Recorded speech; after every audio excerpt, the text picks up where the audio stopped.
외국인과 기관의 선택 시간입니다. 오늘 주요 수급 주체들은 어떤 종목과 업종에 관심을 갖고 있는지 살펴볼 거고요. 따라서 살지 말지 전략까지 이어갑니다.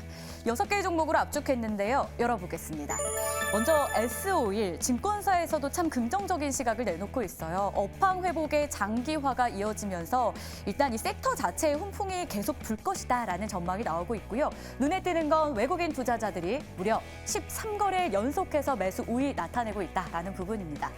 코스모 신소재, 2차 전지 관련 일부 종목들이 오늘 강세를 보이는데 코스모 신소재도 오늘 강한 흐름이 나오고요.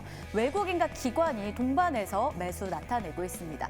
초전도체 관련주들은 참 테마 주의하자라는 말이 나온 지가 꽤 됐는데 끊임없이 상승하고 있습니다. 대표 주자가 아마 신성 델타테크일 거고요. 오늘 외국인 쪽에서의 수급이 유입됩니다.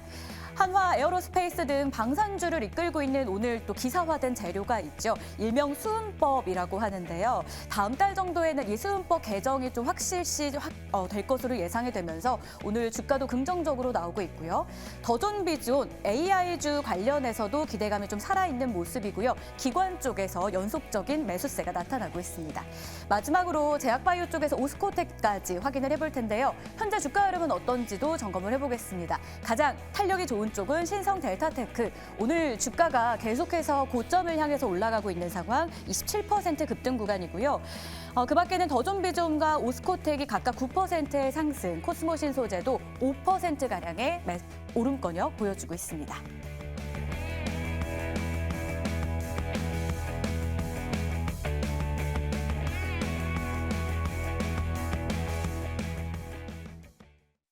수급 들어오는 6개의 종목들을 먼저 봤는데요. 여러분들이 가장 궁금해하실 만한, 우리가 점검해 볼 만한 그런 종목으로 압축을 더 합니다. 실제적으로 어떻게 우리가 따라 사도 되는 건지 아닌 건지 두 분과 함께 정리해 드릴게요. 오늘은 나도투자연구소의 이재규 본부장, 다울투자증권의 이성웅 차장입니다. 어서 오십시오. 안녕하세요. 먼저 외국인 쪽에서 수급 들어오는 종목들을 볼 텐데요. 두 종목, 신성 델타테크 그리고 코스모 신소재 준비를 해봤습니다. 신성 델타테크는 사실 재료가 있어서 우리가 이걸 꼭 봐야 된다 이런 관점은 아니고요. 많이들 관심 갖고 있는 섹터잖아요. 궁금증도 계속 생기거든요. 그렇죠. 어떻게 투자해야 되는지 조언을 한번 들어볼게요. 먼저 신성 델타테크 이재규 본부장님의 한 줄 평입니다. 이제는 무섭다. 공략하려면 소량만 하자 이렇게 조언을 주셨는데요. 테마주로서의 이 주의보가 자주 내려지는 종목이기도 하거든요. 투자 전략 주시죠. 그죠. 지금 신성 델타테크 같은 경우는 말씀드렸던 것처럼 이젠 좀 무섭다라는 생각이 들고 있습니다. 네. 사실 제가 이 종목에 대해서 작년에도 많이 질문을 받았었는데 작년에는 매수해도 괜찮다라는 말씀을 좀 드려왔거든요. 아무래도 주가라는 것은 기업의 성장성이라든지 가치도 분명히 중요하지만 이런 수급의 논리가 굉장히 중요한 부분이 있기 때문에 당시에는 제가 좀 더 올라갈 수 있지 않겠습니까라는 말씀을 많이 드렸는데 그걸 감안한다라고 하더라도 지금은 많이 올라왔다라고 생각을 하고 있습니다. 물론 신성 델타테크라는 기업 자체가 안 좋은 기업은 아니에요. 다만 현재 주가 흐름 같은 경우는 너무 좀 과열됐다라고 생각을 하고 있습니다. 게다가 지금 방송 들어오면서 추가적으로 상승이 나오면서 거의 상한가에 육박하고 있는 상황이기 때문에 당장에 이제 쫓아 들어가기엔 좀 부담이 되지 않을까. 이렇게 좀 의견을 드려보고요. 오늘 이제 관련된 내용에 대해서 좀 살펴보자면 과거에는 이제 초전도체와 관련돼서 초전도체를 개발했다라고 주장하고 있는 이 퀀텀 에너지의 지분을 간접적으로 가지고 있는 것으로 시장에서 알려졌었는데 최근에 이제 직접적으로 투자를 해가지고 약 20억에서 80억 정도를 투자했다라는 내용이 오늘 시장에서 부각이 되면서 다시 한번 올라오고 있다라고 보시면 될 것 같습니다. 그래서 3월 달에 학회 이전까지는 주가 변동성이 좀 나올 수도 있고요. 그리고 지금 이 신성 델타테크 같은 경우는 MSCI와 관련되어 있는 패시브 자금의 유입까지도 어느 정도 기대를 하고 있는 상태이기 때문에 보유하신 분들은 좀 더 보유하시지만 신규로 매수하기에는 그래도 좀 소량으로 하시는 게 맞지 않을까. 이렇게 의견 드려보도록 하겠습니다. 네, 보유자의 영역이 아니라요. 신규로 만약에 지금 자리 진입이 괜찮냐라고 질문한다면 소량만 좀 해보자라고 조언을 주신 거고요. 이성웅 차장님은 그럼 이 종목에 대해서 어떤 의견이실지 한 줄 평 준비했습니다. 보시죠. 단기 트레이딩 관점으로의 접근이 필요하다. 역시 비슷한 내용이지 않을까 싶은데 이게 신성 델타테크에 대한 조언이라기보다 초전도체 관련주 전반적인 조언이라고 봐도 될까요? 우선은 말씀하셨듯이 지금 단기 트레이딩 관점으로 접근해야 되는데 이 초전도체 관련주 중에서도 이 신성 델타 테크만큼 본업에서 실적이 나오는 기업들도 별로 없거든요. 근데 어떻게 보면은 이 초전도체에 대한 이슈가 나와주면서 이 작년 이 중반부터 주가 좀 상승세를 보여주었는데 네. 그 전에 어떤 주가 수준을 이루어졌다고 한다면 확실한 저평가 기업이긴 하지만 이 초전도체 어떻게 보면 지분만 있는 거잖아요.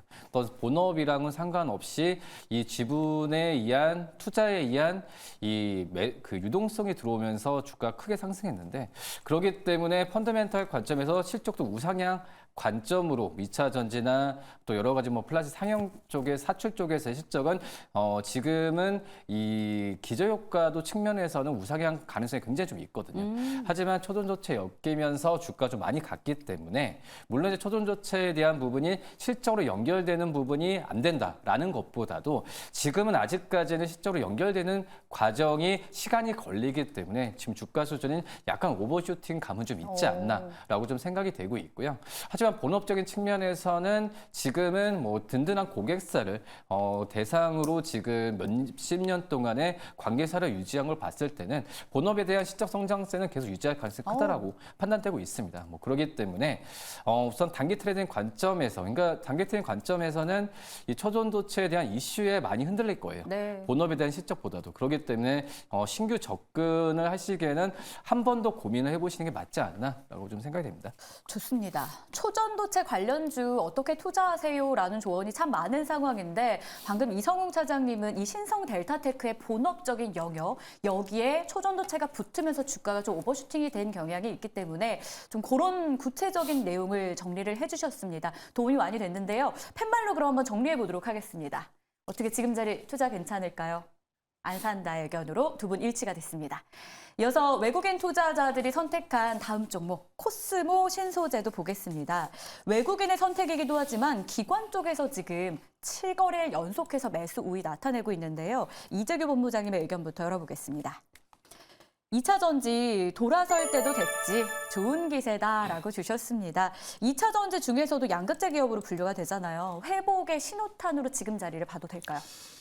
일단 코스모 신소재 같은 경우는 다른 양극재 기업들에 비해서는 좀 주가 흐름이 빠르게 나오고 있다고 네. 생각을 하고 있습니다. 지금 근데 우리가 좀 따져봐야 되는 부분은 제가 방송에서 항상 말씀드렸던 것처럼 우리나라 2차 전지 소재 쪽에서 전해액 쪽은 굉장히 강합니다.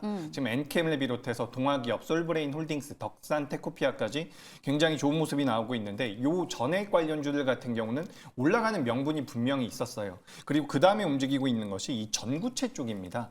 지금 이 코스모 신소재 같은 경우는 양극재 쪽으로도 이제 모멘텀이 부각되고 있는 부분인데 추후에 이제 전구체 쪽에 대한 모멘텀까지도 가지고 있는 기업이라는 거죠. 그래서 우리가 시장에서 많이 알려져 있는 양극재 기업들에 비해서는 주가 변동성이 조금 더 빠르게 나오고 있지 않나라고 저는 생각을 하고 있습니다.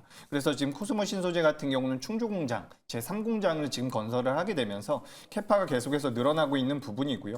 이런 부분들 같은 경우는 뭐 삼성이나 LG 쪽으로 납품이 진행되고 있는 부분. 그래서 계속해서 이제 외형 성장을 할 수 있다라는 그런 자신감들이 지금 피력이 되고 있는 부분이라서 이런 부분들이 어떻게 보면 다른 양극재 기업들도 마찬가지일 수가 있겠지만 전구체 쪽에 대한 메리트까지 좀 부각이 되면서 주가 흐름이 좀 더 가볍게 나오고 있다라고 생각을 하고 있습니다. 다만 우리가 큰 흐름에서 봤을 때는 전 2차 전지는 올라올 가능성이 높다라고 보고 있어요. 오늘도 아침에 에코프로라든지 관련되어 있는 기업들 전체적으로 하락을 하다가 현재 전체적으로 이제 플러스 전환, 양봉이 나오고 있는 상황인데 2차 전지 올라갈 때 저는 한참 됐다라고 생각을 하고 있습니다. 그렇기 때문에 2차 전지를 보유하신 분들 같은 경우는 좀 긍정적인 말씀을 드려보고요.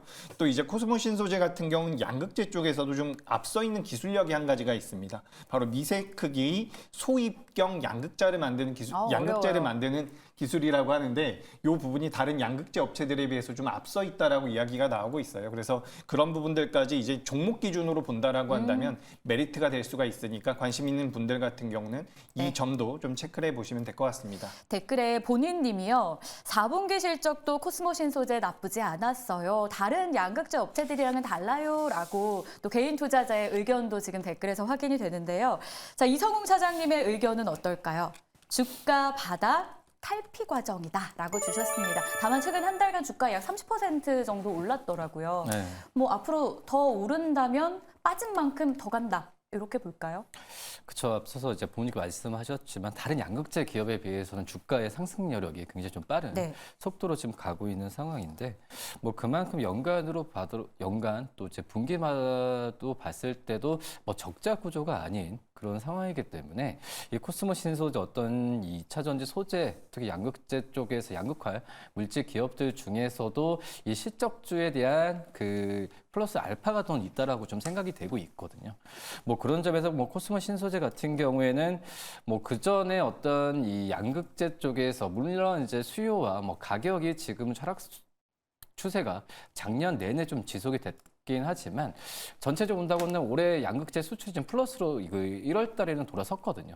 이 그런 점에서 봤을 때 양극재 쪽에서의 전체 그 섹터에 대한 바닥에서 탈피 과정은 진행될 가능성이 굉장히 좀 크다라고 지금 판단이 되고 있고 그리고 이제 말씀하셨던 이제 소립형 양극재 이쪽에서는 지금 실적이 좀 나와주고 있거든요.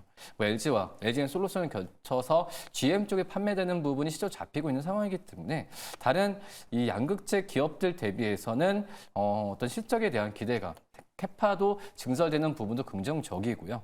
그리고 뭐 이건 좀 개인적인 그 견해지만은 이 양극재 쪽에서의 그 이슈에 대해서 흔들리는 부분에 있어서 노출이 많이 덜 된 기업이 바로 코스모 신소재로 판단이 되고 있거든요.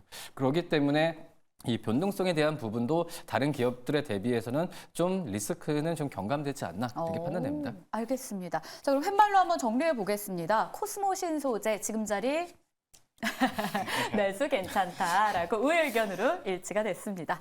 자, 이번에는 기관이 찜한 종목들도 봐야겠죠. 역시 두 종목으로 압축했는데요. 볼까요? 한화 에어로스페이스, 더존비지온입니다. 한화 쪽을 먼저 보고 싶은데 다음 달에 차세대 발사체 우선 협상자가 좀 발표가 됩니다. 한화 쪽으로 승기가 잡히지 않을까라는 전망이 지금까지는 우세한 상황인데요. 수급도 긍정적이고요. 이재규 본부장님의 한 줄 평 열어보겠습니다. 고점 돌파, 추가 상승도라고 주셨는데 추가 상승도 가능하다라는 겁니까? 네, 일단 오늘 윗꼬리가 좀 달리고 있는 부분은 네. 어떻게 보면 살짝 부담이 될 수가 있지만 저는 이제 방산주들 같은 경우는 제가 이제 작년까지만 하더라도 방산주들에 대한 약간의 의구심이 있었는데 최근 들어서는 방산주들에 대해서 좀 긍정적인 뷰를 계속해서 이어가고 있습니다.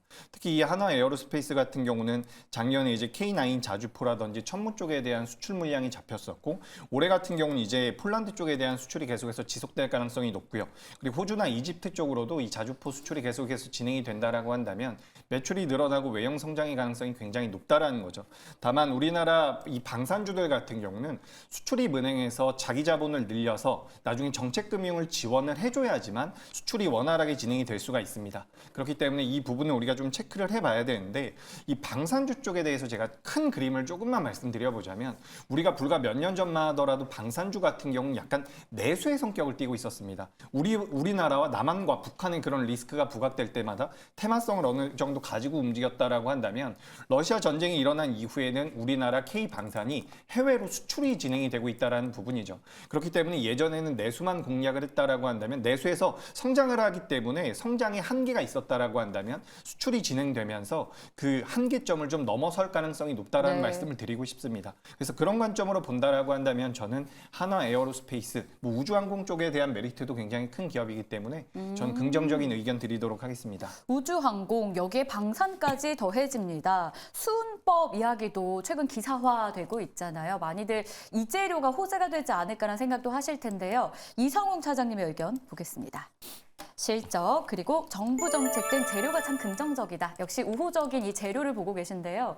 뭐 이 재료가 주가까지 견인할 가능성이 있다라고 보세요? 그렇죠. 어떻게 보면 정부 정책이 나오는 부분에 있어서 최근에 어떤 섹터든 주가는 지금 크게 상승세를 뭐 이제 저 PBR법이나 여러 가지 부분에 있어서 유동성 강하게 좀 몰리는 그런 상황인데 그만큼 이제 방산주에 대한 우리나라 정부도 이 방산 섹터가 하나의 이제 수출 산업으로 자리 잡은 지 별로 안 됐었거든요. 뭐 1, 2년 정도의 이 수출에 대한 상승폭이 굉장히 컸고 지금 현재 분위기상 뭐 지정학적 글로벌 리스크로 봤을 때도 우리나라의 방산 쪽에서 산업 부분 같은 경우에는 하나의 효자 수출의 섹터로 좀 대략 그 자리 잡고 있기 때문에 지원에 대한 부분을 계속 아끼지 않을 가능성이 좀 있다라고 좀 생각이 되고 있고 특히 이제 하나 에어로스페이스 같은 경우에도 뭐 K9 뭐 자주포나 여러 가지 부분에 있어서도 몇 년 동안의 수주나 이런 얘기가 계속 좀 계속해서 좋게 들리는 상황이라고 좀 볼 수 있겠고요. 이런 분위기는 작년 한 작년은 이 방산주 쪽에서의 수주에 대한 부분이 생각보다는 그렇게 좋지는 않았어요. 하지만 뭐 그전의 계약이나 이런 부분은 차질 없이 우리나라 방산 업종이 이어졌던 상황이었기 때문에 이런 부분이 실적으로 다시 한번 정부 정책과 함께 이루어진다고 한다면 저는 이런 이 하나 에어로스페이스의 오늘 신고가는 랠리는 계속 지속될 가능성이 있지 않을까라고 좀 생각됩니다. 알겠습니다. 랠리가 이어질 가능성이 높다. 한화 에어로스페이스였습니다. 자, 그럼 팻말로 정리합니다. 기관 따라서 잡아도 될까요? 좋습니다. 5회 의견으로 일치가 됐고요. 마지막 한 종목만 남겨두고 있습니다. 더존 비즈온 오늘 급등해요. 유증 관련 소식이 있긴 한데 이렇게 급등할 만한 재료로 봐도 되는 건지도 궁금할 것 같거든요. 이재규 본부장님의 한 줄평부터 열어보겠습니다. AI 조정소 강력한 상승이다라고 해주셨는데 단계에 끝낼까요? 아니면 이 종목을 오늘을 기점으로 계속 이끌어줄 그런 모멘텀이 있습니까? 일단 오늘 AI 관련주들이 전반적으로 좀 조정을 받고 있는 상황입니다. 네. 근데 더존비지온 같은 경우는 어떻게 보면 굉장히 후발주자의 느낌으로 변동성이 나왔다가 지금까지도 강세를 보이고 있죠. 그리고 오늘 주가 흐름은 작년의 고점을 넘어서는 흐름이기 때문에 저는 주가 흐름이 추가적으로 나올 가능성이 높다라고 보고 있습니다.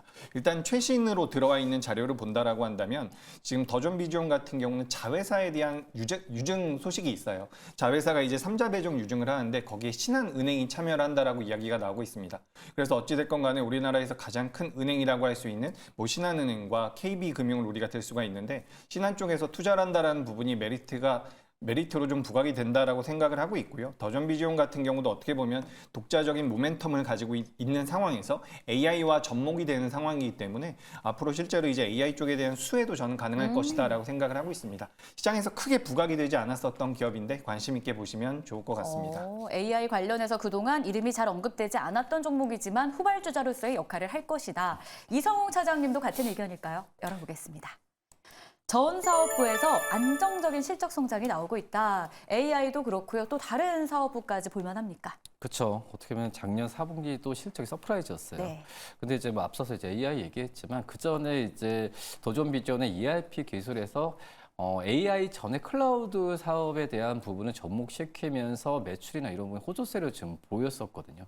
그렇기 때문에 AI 사업 부분의 기술까지 결합을 했을 때 그 실적에 대한 업그레이드 수준은 계속 놀라운 실적이 나올 가능성이 크다라고 판단이 되고 있고요. 뭐 그런 점에서 본다고 한다면은 지금 현재 이 더존비전의 AI 쪽에서의 후발 주자라고도 저는 좀 평가를 내려도 되지 않을까라고 좀 판단되고 있고 결국은 이제 자회사이긴 하지만은 유상증자 개념으로 본다고 하면은 뭐 재무적으로 안 좋았을 때 유상증자랑 신사업의 투자에 대한 유상증자로 봤을 때 후자는 정말 주가에는 플러스 요인이거든요. 그렇기 때문에 후자 쪽으로 생각했을 때는 더존비전에 대한 매수 관점을 좀 가져도 괜찮지 않을까 판단됩니다. 매수 관점 괜찮겠다. 후발주자로서의 역할을 한다. 팻말 안 들어도 왠지 오해 의견일 것 같은데 제 추측이 맞을까요? 들어주시죠. 맞습니다. 두 분 다 오해 의견으로 더존비즈온 기관 따라 사봐도 되겠다 의견 주셨습니다. 자, 이렇게 해서 저희가 수급을 통한 힌트를 드렸는데요. 도움되셨길 바라면서 여기선 두 분과 인사 나눌게요. 고맙습니다.